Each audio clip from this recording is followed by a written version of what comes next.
beautifully and wonderfully made. We still have the spiritual aspect to our lives, an intellectual, moral, relational. We're still the crown of God's creation. But at the same time, ever since this happened, we've had another nature, we've had another part to us, we've had a dark side. And sometimes in our lives, we live out of who we are, made in the image of God. And sometimes in our lives, we live out of the dark, confused, blaming, covering, running, and hiding side. And if you don't understand the nature of humanity as having two natures, if you don't hear what Genesis 3 is telling us, then you'll miss the message of the rest of the Bible. Because if this isn't true, then we're not in need of rescue. Then we're not in need of Christ. Then we're not in need of salvation. But if this is true, then we desperately need to be rescued, and we desperately need to turn around. If this is not true, we can just make it on our own and sort of limp through life, and if we really are fundamentally good, if we don't have this other dark side nature, well then everything's going to be all right.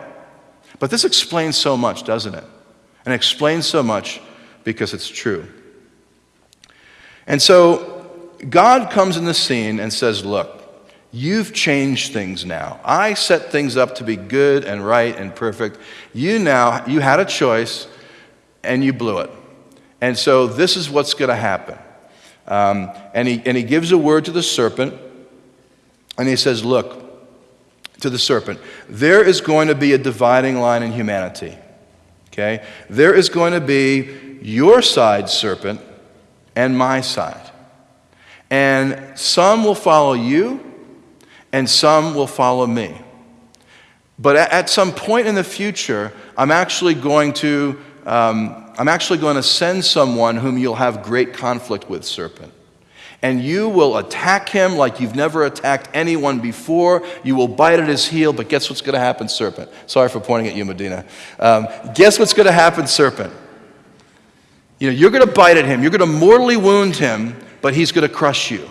His heel will crush your head. And that person, of course, is Jesus. And this is the first place the gospel is preached in the whole Bible, is right here in Genesis 3. It's called the proto-evangelion, the first gospel, the first bit of good news for humanity. It comes right out of this tragic comedy or comedic tragedy in Genesis chapter 3. We'll come back to that. Let's go to the woman now. What's her lot in life? Well, her lot is to experience extreme pain in childbirth. But I think the word about childbirth here is a wider word about family relationships.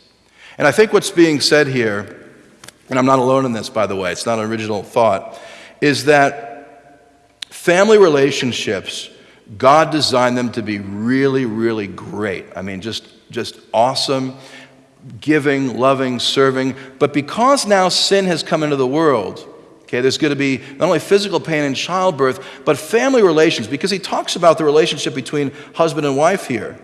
And I think what God is saying is that family relations will be the best of times, but also sometimes the worst of times. I mean, your relationships are going to be affected by your choices, and your choice in the Garden of Eden. And for all human beings now, family relations are going to be both awesome in the image of God and terrible because of the choices that we make because of our sinful nature. And both are going to be true in life, and aren't they? And then to the man he said this, no longer are you going to get to just pick from the trees and throw it on the table. It's not going to be that easy for you. You're going to have to go out and pack your lunch every day and go out and work hard. And sometimes it's going to really stink. Sometimes, your car is going to break down. Sometimes, the lunch that's in your bucket is going to spoil. Sometimes someone at work is going to take the last bit of coffee and not make you any. And often you're going to wonder, how in the world am I going to make it from paycheck to paycheck? Work is going to be hard, and it's going to be a pain, and you're going to have to do it. It's going to stink at times. But we also know, so that's the bad news. We also know from the New Testament that even work can be redeemed and is redeemable. And God can even work through our work to make it a joy and a blessing. But no longer is it just going to be easy street for you, Adam. You're just going to have to go out and sweat and toil. And we're going to see this played out both in chapter 4, both in Radiant today at 11 and also next week, where you've got Cain and Abel, and they've got these two occupations, and they're both working hard, and there's a mortal conflict that happens as a result of their thing. But I won't spoil that. But back to the serpent and his lot.